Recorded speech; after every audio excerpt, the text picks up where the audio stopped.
petite séance de bricolage pour la séance de mathématiques de demain.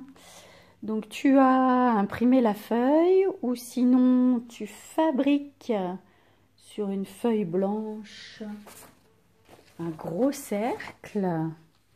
Tu refais la même chose avec un compas, demande à papa et maman de t'aider et tu fabriques tes flèches rouges et bleues, d'accord? Il te faut éventuellement une attache parisienne, c'est ça?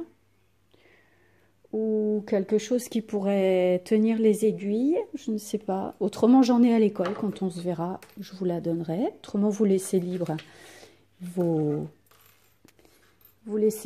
aiguilles. Alors, pour commencer, il faut découper tout le tour de l'horloge. Vous avez bien compris qu'on allait travailler sur les heures. Alors, il y en a plein qui savent lire l'heure déjà, mais d'autres non. Donc, c'est du travail de CP. Si vous pouvez l'imprimer sur une feuille un peu rigide, ou alors la coller sur une...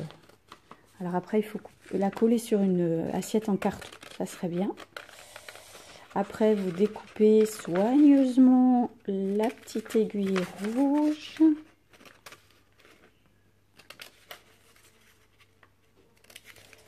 Voilà. Puis l'aiguille bleue. Ah, ça, on n'a pas besoin de le faire en vidéo, hein, vous savez faire. Le découpage, c'est facile. Faut quand même pas exagérer. Mais c'est un bon exercice. Alors, je vais découper ici. Et là. Et là. Voilà. Après, il faut faire un trou. Un trou dans l'aiguille.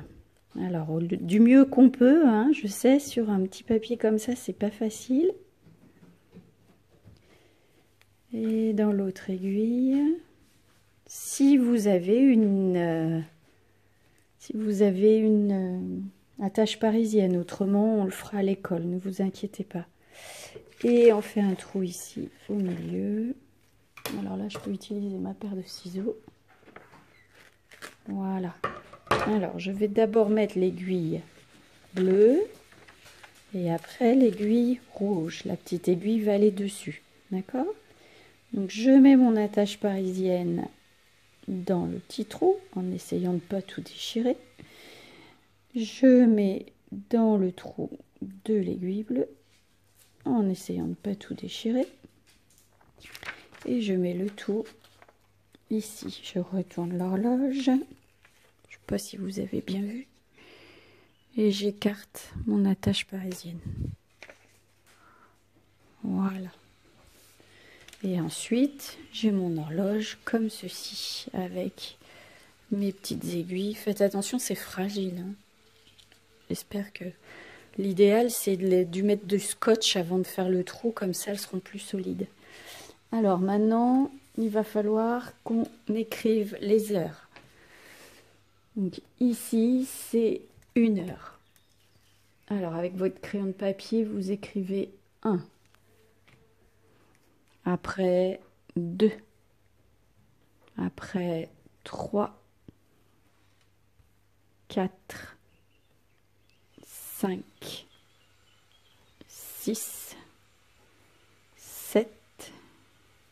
8, 9, 10, 11 et 12. Et on s'arrête là pour la construction de notre horloge. Ceux qui viennent à l'école, vous la portez dans votre cartable. Ceux qui viendront au mois de juin, vous la portez dans votre cartable. Et on verra ce qu'on en fait après. Ça va ? Eh bien, à demain pour la séance sur l'heure.